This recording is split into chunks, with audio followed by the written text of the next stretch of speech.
आज का राक्षस है 6 जुलाई 1968।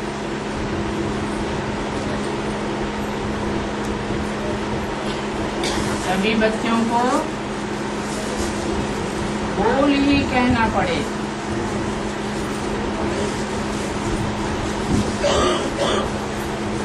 क्योंकि बच्चे सब सुखदायी फूल बनने वाले हैं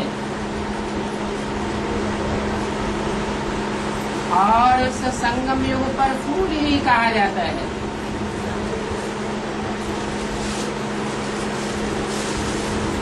ये गार्डन है अल्लाह, उसमें फूलों की वैरायटी है।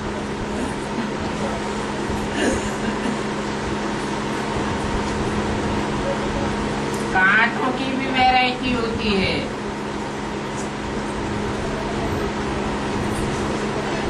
लेकिन फूल कैसे बनते हैं?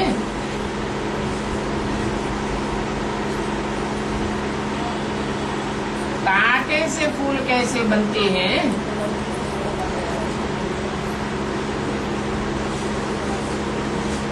पतित से पावन बनते हैं तो फूल बनते हैं, उनको फूल कहा जाता है। तो अभी फूलों में खुशबुएं चाहिए।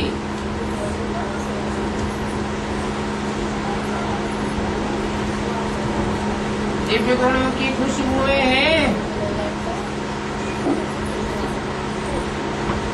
क्योंकि ये चैतन्य फूल है, इनमें खुशबुएं हैं। जबकि आपकी यात्रा में है और ज्ञान है। जितना याद और ज्ञान है उतना ही फूल भासेगा और ज्ञान की खुशबुएं आवेगी।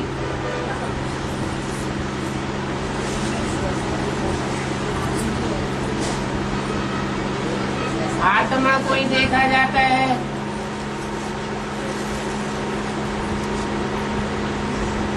ये आत्मा ही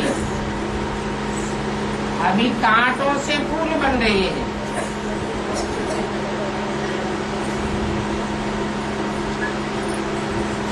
फिर कांटे बनेंगे। ये अभी हमको याद है। नई दुनिया में हम फूल बन जाएंगे, फिर याद नहीं रहेगा।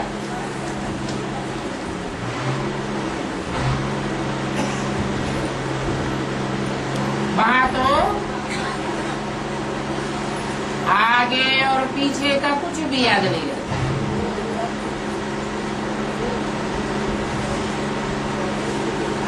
और सिवाय एक बाप के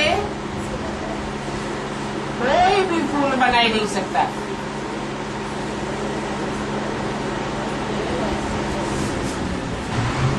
कांटों से फूल बनाना एक ही बाप का काम है।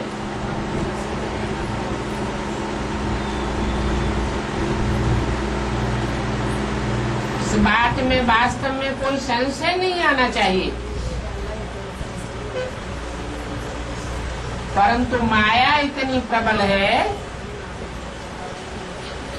जो संशय ला देती है। फूल बनते बनते कांटे बन जाते हैं। तो बाप में संशय लाने के कारण अनिश्चय बुद्धि बन जाती है।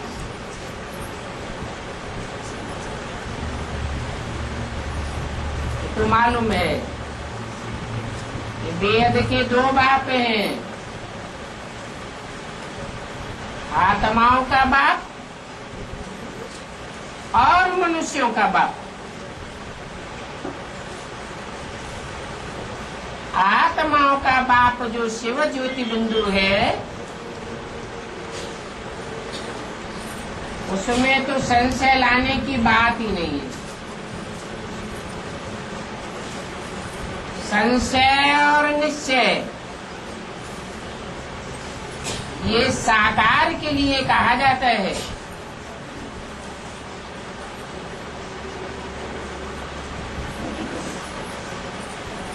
और वो निराकार बाप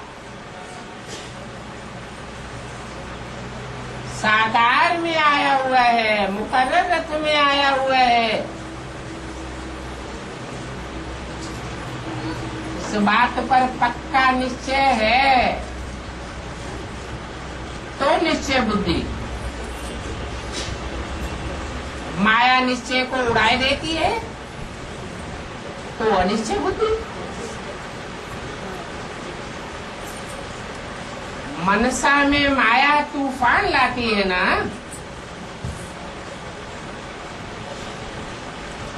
कच्चे बच्चे हैं तो झट कांटा बना देती है। तो फिर क्या करना चाहिए?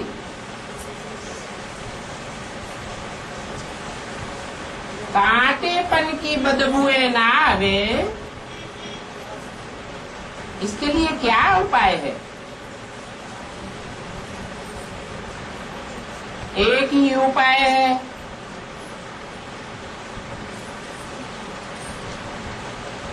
क्योंकि बाप तो है एवर फ्यूल।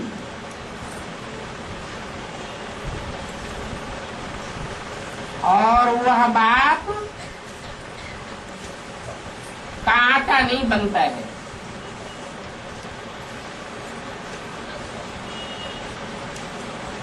बाप दुखदाई नहीं है। बाप को तो सुख का सागर कहा जाता है।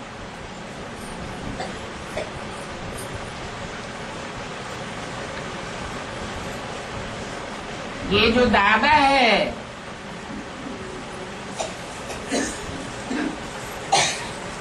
और इनका जो रथ है, क्योंकि दादा कहने से फिर संबंध हो जाता है।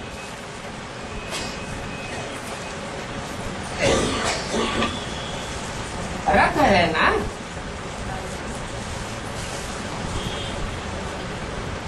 ये भी बड़ा भारी कांटा था।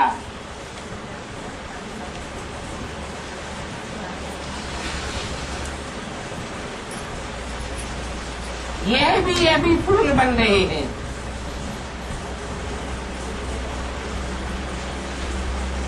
यह किसके लिए कहा?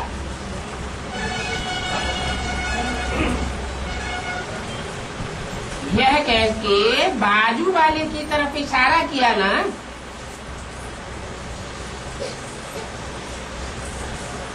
अड़सठ की वाणी है, तो किसके लिए इशारा किया? ब्रह्मा बाबा के लिए कांटा बताते समय भी शब्द भी लगाई दिए। क्या बोला? यह भी बड़ा कांटा था। Is also.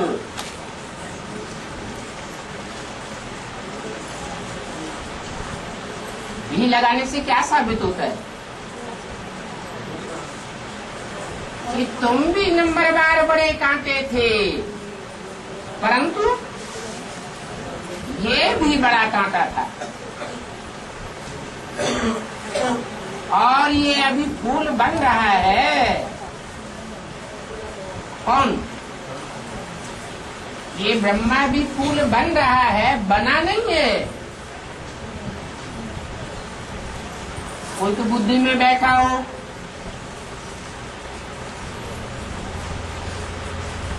जैसे बेसिक ब्राह्मणों की बुद्धि में क्या बैठा है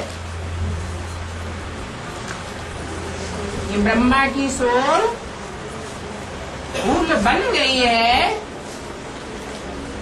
या अभी भी कांटा है। वो तो कहेंगे फूल बन गया, और तुम कहेंगे अभी भी फूल बन रहा है।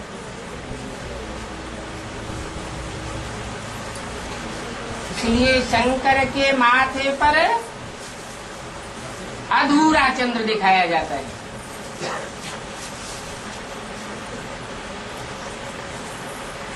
फूल बन रहा है,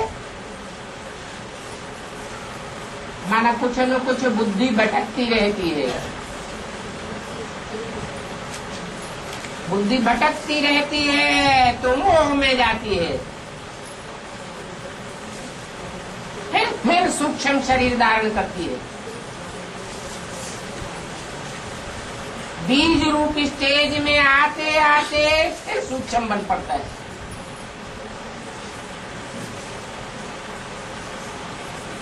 तो अभी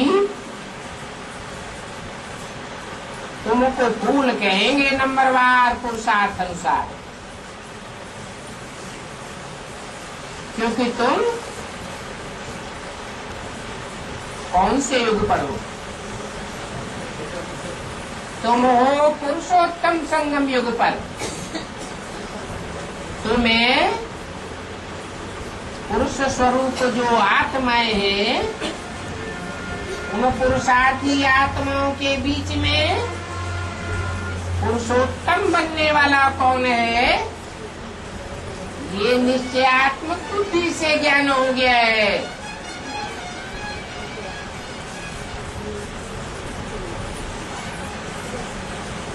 उन बच्चे पूछते हैं, बाबा हम क्या पुरुषार्थ करें?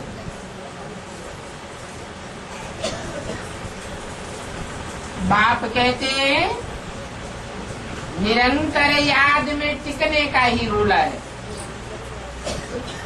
क्या पुरुषार्थ करें? निरंतर याद में टिके। अच्छी रीति याद नहीं करते हो, क्योंकि अपन को पक्का पक्का आत्मा नहीं समझती। सदैव बुद्धि में रहे कि आत्मा ही सभी कुछ करती है। बाप पराये शरीर में आया है, रावण राज्य में आया है, उनका अपना शरीर होता नहीं है और उनका नाम सदैव शिव है।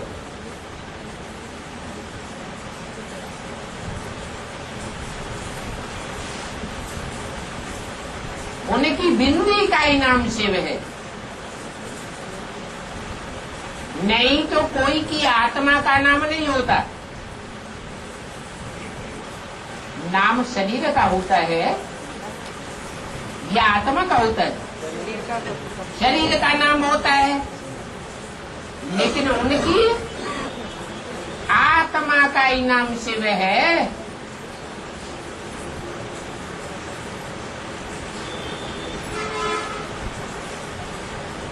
इनका अपना नाम है।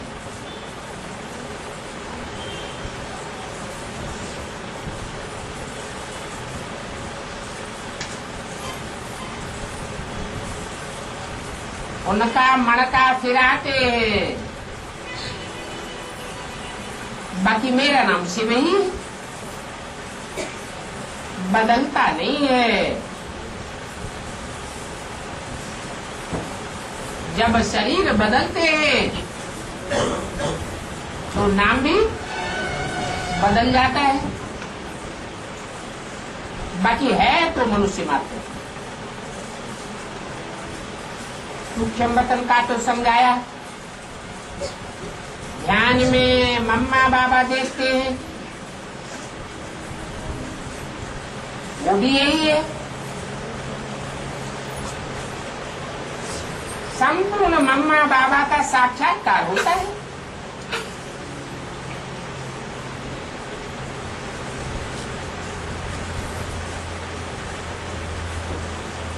साक्षात्कार इसलिए होता है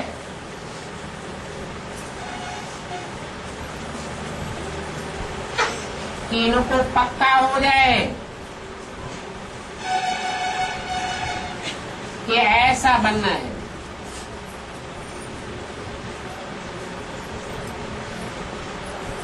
संपूर्ण मम्मा बाबा जैसा। तुमको भी ऐसा बनना है।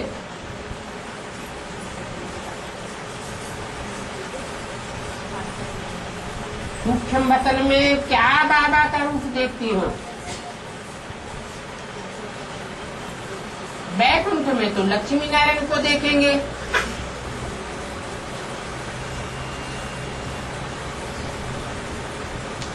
तो ऐसा पवित्र बनना है जैसा सूक्ष्म वतन में इन फरिश्ताओं को देखते हो, तुमको भी ऐसा बनना है। और फरिश्ता उनको कहा जाता है जिनका देह और देह के संबंधियों से कोई रिश्ता नहीं रह जाता। इसमें बहुत पुरुषार्थ करना है।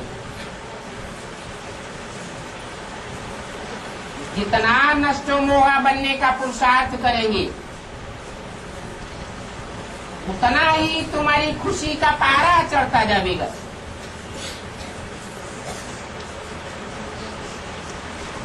जितना जितना तुम तमो प्रधान बने हो, उतना याद की यात्रा से तमो से रजो और रजो से सतो सामान्य, फिर सतो बन जाएंगे और यात्रा से ही बनेंगे। कल्प कल्प तुम बनते हो।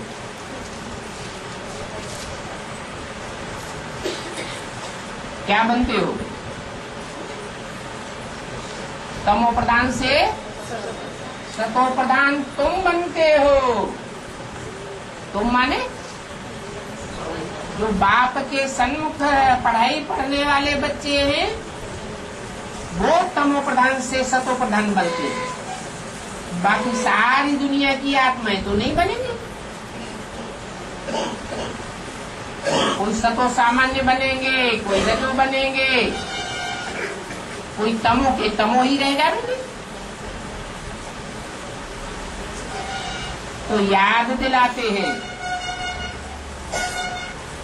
कि कल्प पहले भी हमने ही कहा था, अपन को आत्मा समझ, देह के सर्व संबंध छोड़ अपन को आत्मा समझ बाप की याद करो।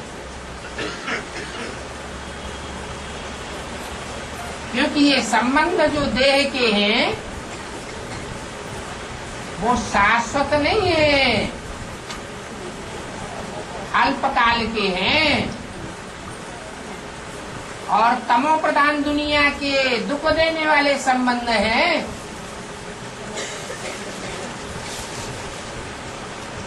तुम तो आत्मा हो। आत्मा तो कितने जन्म धारण करती है और जन्म जन्मांतर कितने संबंधी बनते हैं, परंतु इस लास्ट जन्म के संबंधियों से बुद्धि योग तोड़ना कितना कठिन हो जाता है।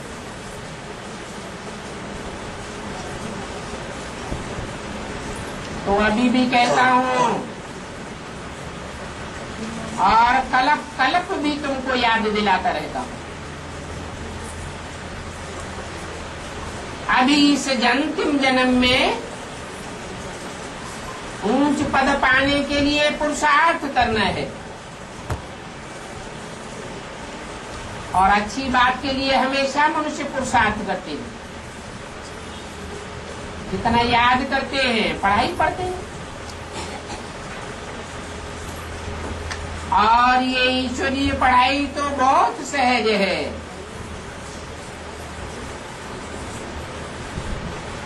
अपने 84 जन्मों को जानना है।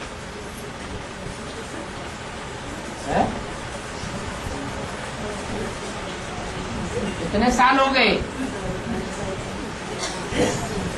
70 साल हो गए। पढ़ाई बहुत सहज है।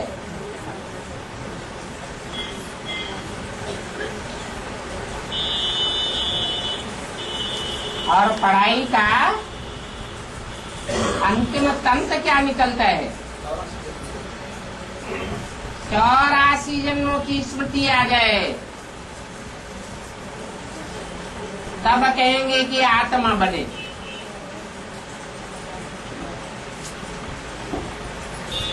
नहीं तो देह भाने के कारण आगे पीछे के जन्मों की स्मृति ही नहीं रहती।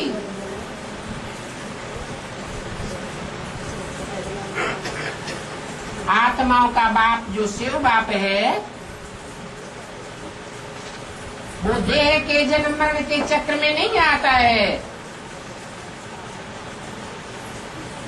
तो उसको हमारे अनेक जन्मों की आगे पीछे की स्मृति है। हमारे अनेक जन्मों का राज बाप आकर के बताते हैं और हम भूल जाते हैं। क्यों भूल जाते हैं? कारण क्या है कि बाप देह के बंधन में नहीं आता और हम देह के बंधन में आते हैं, और अभी भी देह और देह के संबंधियों के बंधन में आत्मा बंधी हुई है। इसलिए आत्मा को अपने 84 जन्मों की स्मृति नहीं है। तो मुख्य बात ये भी है कि चक्र को जानना और बाप को याद करना। स्कूल में पढ़ाने वाला भी याद आता है और तुम्हारी एम ऑब्जेक्ट भी याद है क्या? मैं पढ़ाने वाला सुप्रीम टीचर है। सुप्रीम टीचर है जो पढ़ाने वाला है, उसको याद करेंगे तो याद नहीं कही जाएगी, वो भी याद है। चाहे बाप को याद करो, चाहे टीचर को याद करो, चाहे सदगुरु को याद करो, याद तो है।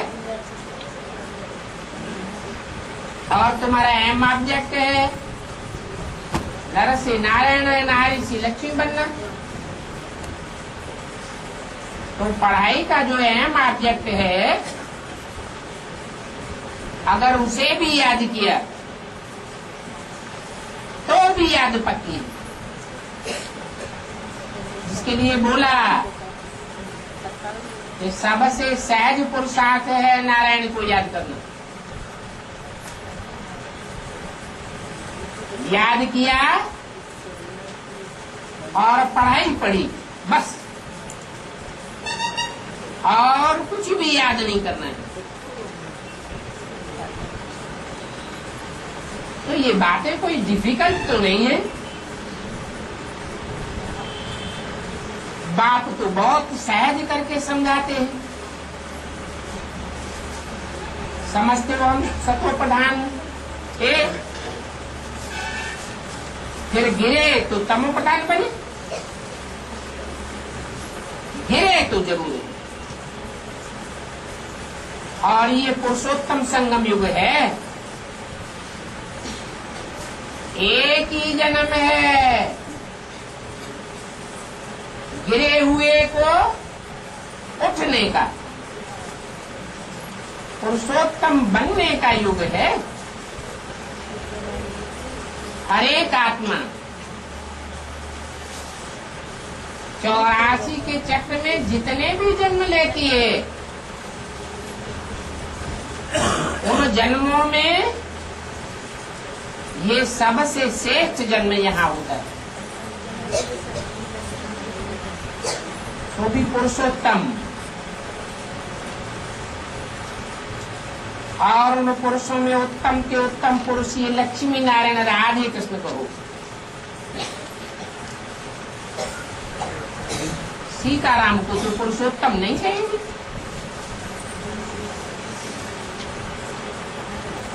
क्या फर्क है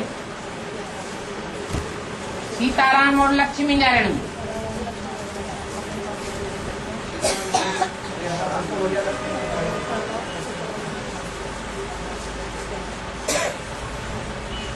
सीताराम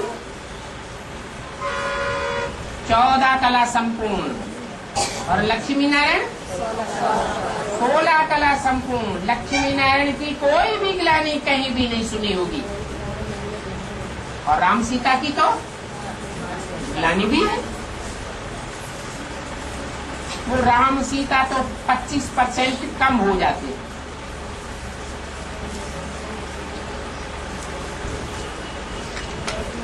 तो तुम्हारा एम ऑब्जेक्ट क्या है? राम सीता बनने का एम ऑब्जेक्ट है या लक्ष्मी नारायण बनने का एम ऑब्जेक्ट? तुम तो जरूर ऊंचे से ऊंचे पुरुषार्थ करेंगे, बुद्धि में रहेगा हम तो पक्का स्वर्ग में जावेंगे, सेमी स्वर्ग में नहीं जावेंगे। जावे तो पक्के स्वर्ग में जावे। बाबा के बच्चे बने हैं तो बाबा के द्वारा जो नई दुनिया स्थापन होती है उसमें जावे। कौन सी दुनिया स्थापन होती है बाबा के द्वारा?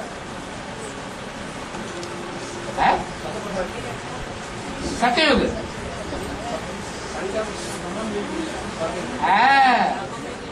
सतयुग में भी 8 गद्दियां चलती हैं और उन 8 गद्दियों को गिरती कला वाला युग कहेंगे या चढ़ती कला वाला कहेंगे? वो भी गिरती कला वाला युग है। उसका हिंदू मुसलमान ईसाइयों के शास्त्रों में कोई गायन नहीं है। तो बाप तो तुम बच्चों के लिए उससे भी ऊंची दुनिया स्थापन करते हैं जिसका शास्त्रों में गायन है। बैकुंठ, पैराडाइज, मुसलमानों में कहते हैं जन्नत। याद तो करते हैं ना? तो बाबा के बच्चे बने हैं तो नई दुनिया में जावे। थोड़ा भी पुरानी हुई तो पुरानी भी क्यों जावे? हम तो डायरेक्ट बाप के बच्चे हैं। तो सतयुग में सुख बहुत होता है, इसलिए बाप कहते हैं मेहनत करो।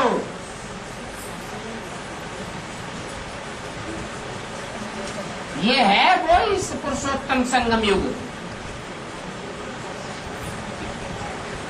और गीता है आज सनातन देवी देवता धर्म का शास्त्र।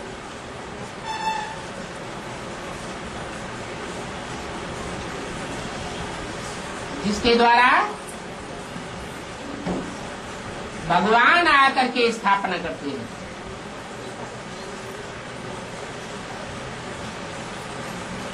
और गीता में ही ये अक्षर है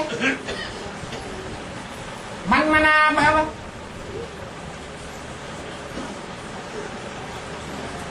जो मेरे मन की स्टेज है ऐसी स्टेज में समा जा। क्या स्टेज है?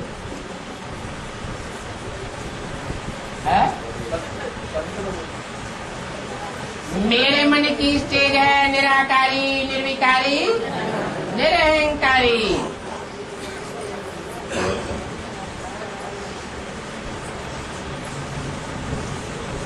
ऐसी स्टेज में जो समा जावेंगे वो धर्मराज के डंडे नहीं उठावेंगे।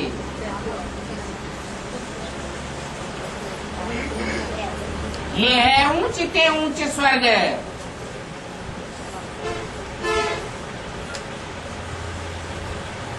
जहाँ के वासिंदों को कहेंगे सहज सहज स्वस्थिति में गए। धर्मराज के डंडे खाकर नहीं जाते हैं। ऐसा सहज राजयोग सीख करके सहज राजयोगी बनना है।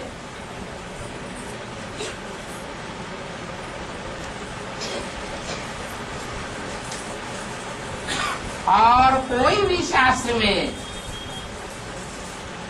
ये मन मना बाबा अक्षर नहीं कहेंगे, और न कोई शास्त्र भगवान के द्वारा गाया हुआ है। हाँ, शास्त्रों को देख करके पढ़ करके सुनावेंगे।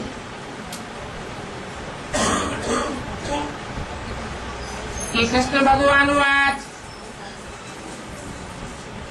मामेकम याद करो,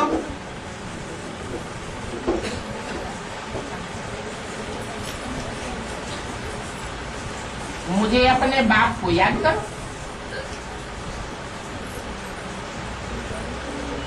तो कृष्ण तो बच्चा है, फिर बाप को याद करो, ये कैसे साबित हो? जरूर कोई रोला है।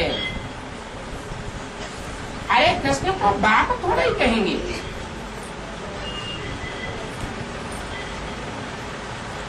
राम बाप को कहा जाता है और कृष्ण बच्चे को कहा जाता है। और ये भक्ति मार्ग चलता भी थोड़ा समय है, परंतु उनका प्रभाव कितना है।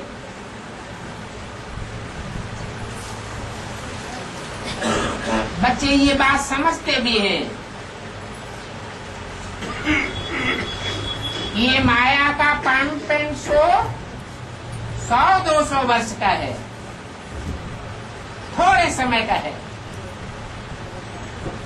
परंतु फिर भी माया बड़ी दुस्तर है।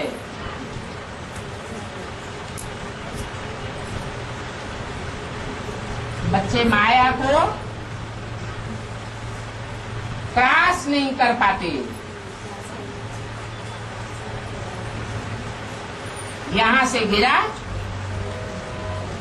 विकार में गया तो साफ खत्म हो जाता है। कहेंगे पतित तो बन गया, फिर उठने में बहुत टाइम लग जाता है।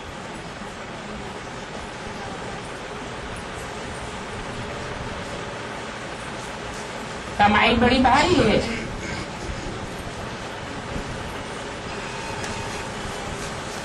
यहाँ ब्राह्मणों की दुनिया में हाफ पार्टनर तो कोई होते ही नहीं।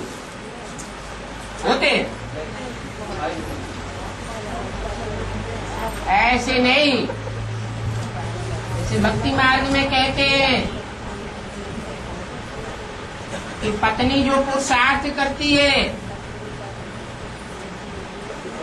उसका आधा हिस्सा पति को जाता है। ऐसा यहाँ कुछ भी नहीं है, क्योंकि यहाँ पति पत्नी है या आपस में भाई बहन है। यहाँ तो भाई बहन है, तो दो बातें बुद्धि में क्यों रखनी चाहिए?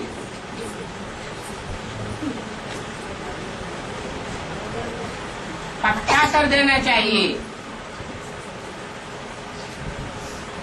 हम तो एक प्रजापिता ब्रह्मा के बच्चे आपस में भाई बहन हैं, तो हाफ पार्टनर कहेगा।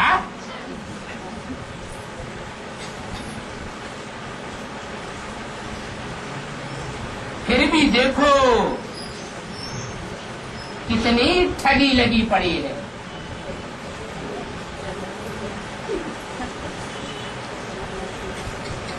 भगवान बाप को भी ठगते रहते हैं। सच्चा पोता मेल नहीं देते।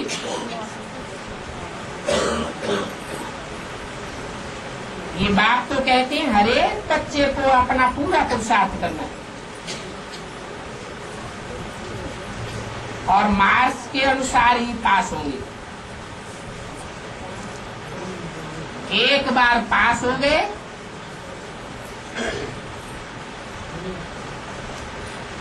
तो फिर पढ़ाई खत्म, फिर पास होने की कोई बात नहीं। कल्प कल्प पास होते रहेंगे और फेल हो गए तो कल्प कल्प ना पास होते रहेंगे। फिर फुल पास होकर के स्वर्ग में जाने का उपाय नहीं रहेगा।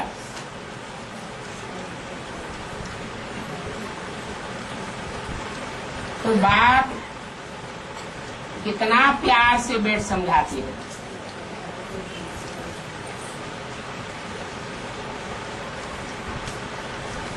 धर्मराज की तरह मार तो नहीं लगाते,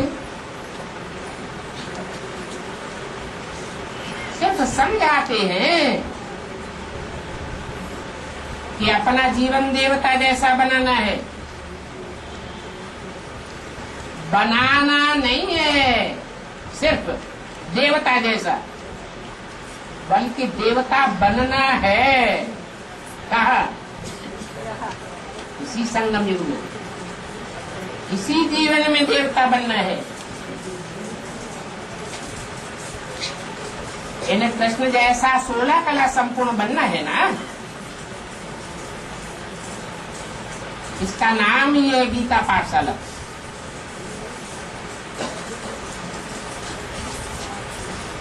यही एक शास्त्र है जिसके नाम पर गीता पाठशाला कहा जाता है या गीता मंदिर कहा जाता है। यादगार में आज भी सारे भारत में गीता मंदिर बने हुए हैं।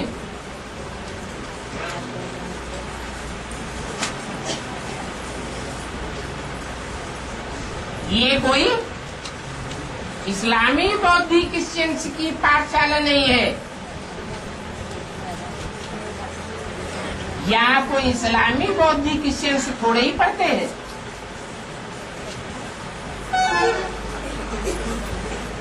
जो उनकी पाठशाला है वहाँ कोई गीता का पाठ पढ़ाया जाता है क्या?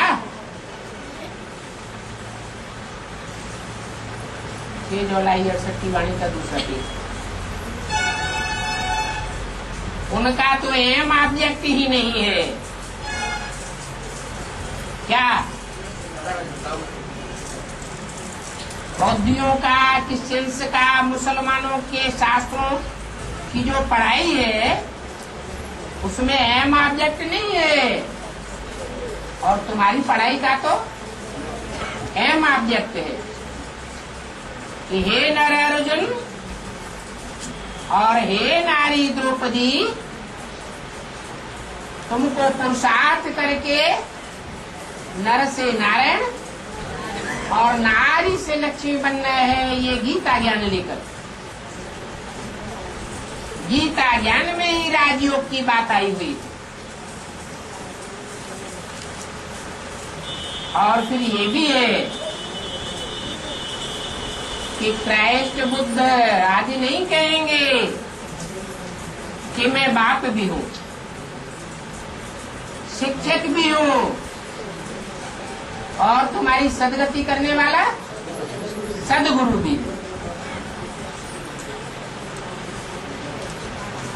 बल कहते हैं कि बुद्ध पार निर्वाण गया, माना सदगति हो गई, मुक्ति हो गई। परंतु बाप कहते हैं एक की भी मुक्ति नहीं होती। सब आत्मा इसी दुनिया में दुर्गति में जाती रहती है।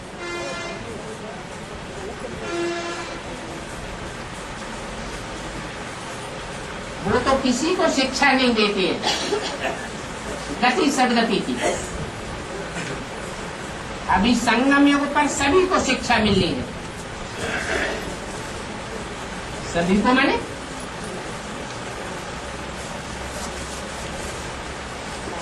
गति माने मुक्ति की, और सदगति माने जीवन में रहते हुए दुखों से मुक्ति की शिक्षा सभी धर्म वालों को मिलनी है,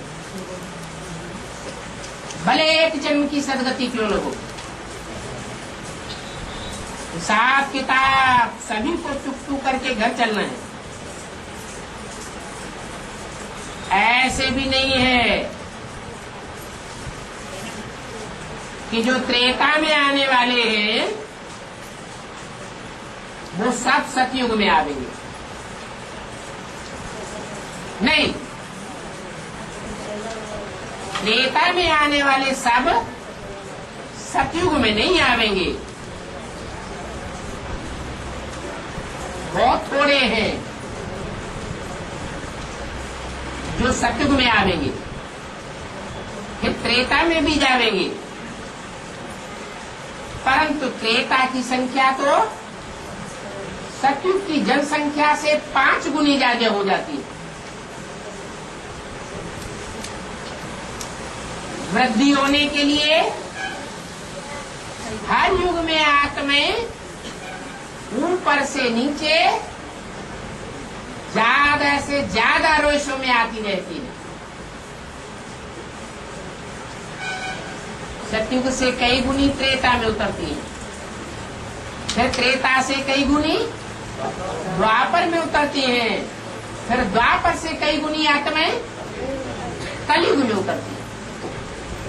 बहुत वृद्धि होती रहती है। हाँ, जो भी ऊपर से आते हैं पहले पहले जन्म में, उन सब आत्माओं को बेहद के बाप से बेहद का स्वर्ग का वर्षा मिलता है। ये क्या बात हुई? एक जन्म स्वस्थिति का वर्षा सबको मिलता है।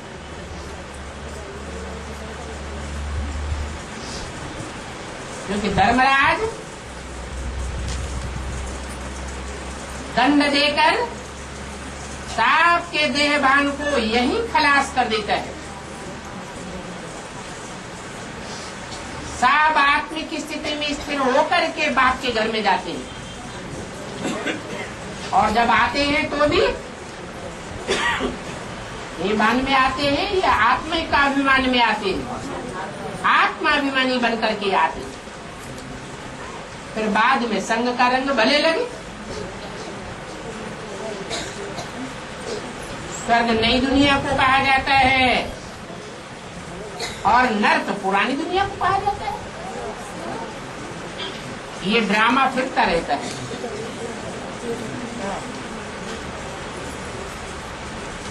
ये बच्चे जानते हैं कि हमने अनेक बार चक्कर लगाया है और अनेक बार हम चक्कर लगाते रहेंगे। इसलिए मीठे मीठे बच्चों को पुरुषार्थ करके बहुतों का कल्याण करना है।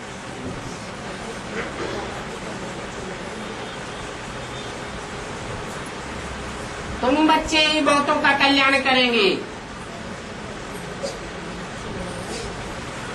जो पूरा चक्कर लगाते हैं, और आत्मा इतना कल्याण नहीं कर सकेंगी। तुम बच्चे फिर हो, तो बाप को नहीं जानते, उनको आर्फन, नास्तिक, निर्धन का कहा जाता है। ये बात बरोबर सच्ची है। बाप के ऑक्यूपेशन को सिवाय तुम्हारे और कोई नहीं जानता।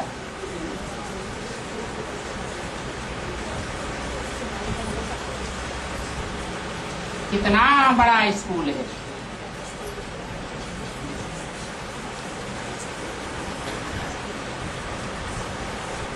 क्या है बाप का ऑक्यूपेशन?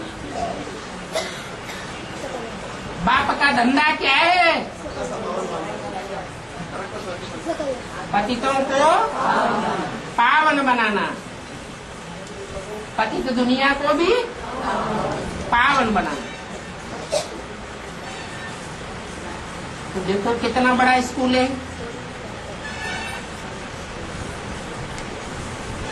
बाप आकर डोरा पा देती है।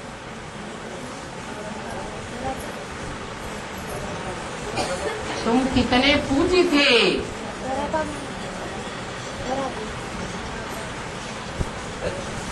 इसे कहा जाता है ना कि अरे हमने तुमको इतना पूजी बनाया, फिर भी तुम पतित बन पड़े। बोला है ना, दुरापा माने उलाहना देते हैं। तुम पूजी थे, फिर पुजारी बन गए। अपन को तुमने अपने आप चमाट मारी और विषय सागर में गिर पड़े। इसको कहा जाता है भूल भुलैया का खेल।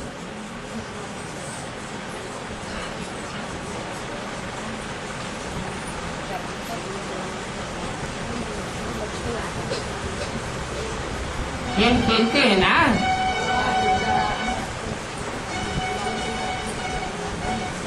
मेज बनाते हैं, जहां जाओ माथा टेकना।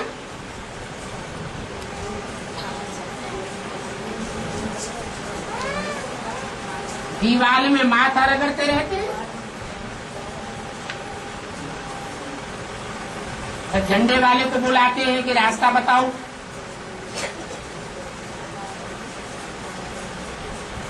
तुम बच्चों को तो विकारों से 3 कोस दूर भागना चाहिए।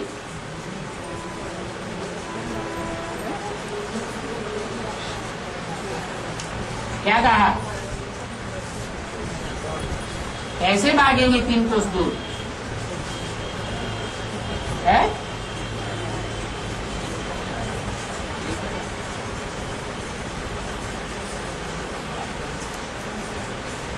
विकृति कब आती है? वि माने विपरीत,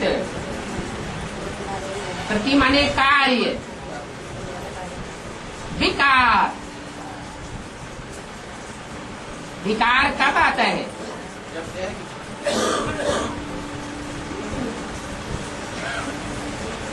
विकार से दूर रहने के लिए सन्यासियों ने क्या किया?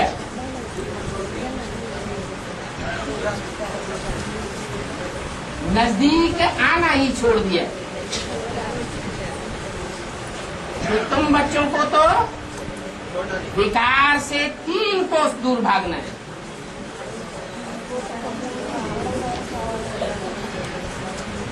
बुद्धि विकार से दूर ही रहे।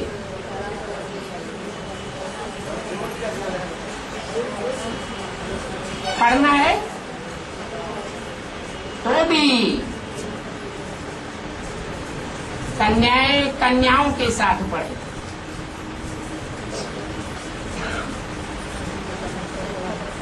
आज की पढ़ाई में और भारतीय शिक्षा की पहले की पढ़ाई में क्या अंतर हो गया? पहले गुरुकुल में पढ़ाई पढ़ते थे तो कन्याएं अलग पढ़ती थी और कुमार अलग पढ़ते थे। विकार की कोई बात नहीं आती थी। और अभी विदेशियों और विधर्मियों का ऐसा प्रभाव पड़ा कि हर एक गांव-गांव में, शहर-शहर में, कस्बे-कस्बे में भारत के अंदर सह शिक्षा चलाई गई। उससे विकार बढ़ेंगे या घटेंगे? इसलिए बोला वो पढ़ाई है डागली पढ़ाई। डागली पढ़ाई अर्थात कुत्ता कुतिया बनाने वाली पढ़ाई।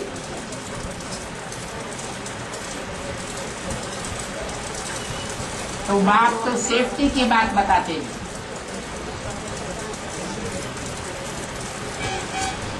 यहाँ भी बेसिक नॉलेज में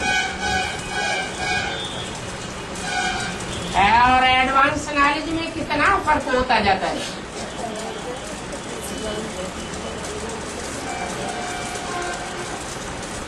इसलिए बोला कि प्रदर्शनी करते हो तो पुरुषों को समझाएं, माताएं कन्याएं माताओं कन्याओं को समझाएं।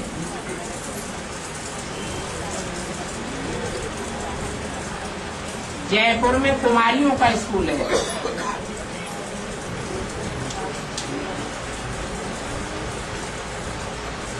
कहाँ का मिसाल दिया? जयपुर का मिसाल दिया, हारपुर का मिसाल नहीं दिया। क्या अगर विजय पानी है विकारों पर तो कुमारियों का स्कूल अलग और कुमारों का स्कूल अलग होना चाहिए। बड़ा खबरदारी से रखते हैं।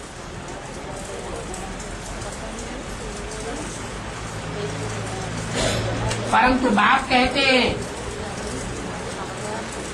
पहले तो ये प्रैक्टिस पक्की करनी है कि हम आत्मा हैं, हम बाप की संतान हैं।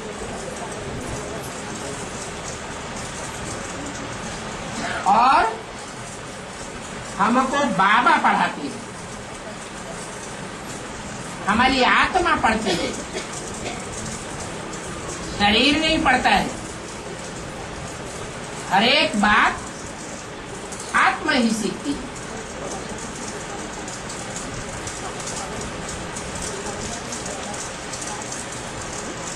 बूढ़ा आत्मा ही बनती है। शरीर के द्वारा कहा जाता है बूढ़ा। आत्मा तमो प्रधान बनती है, फिर सतो प्रधान भी आत्मा बनती है। आत्मा नहीं शरीर लिया। आत्मा कहती है हम ये फलाना शरीर छोड़ करके दूसरा लेंगे। ऐसी अगर अंत में स्मृति आती है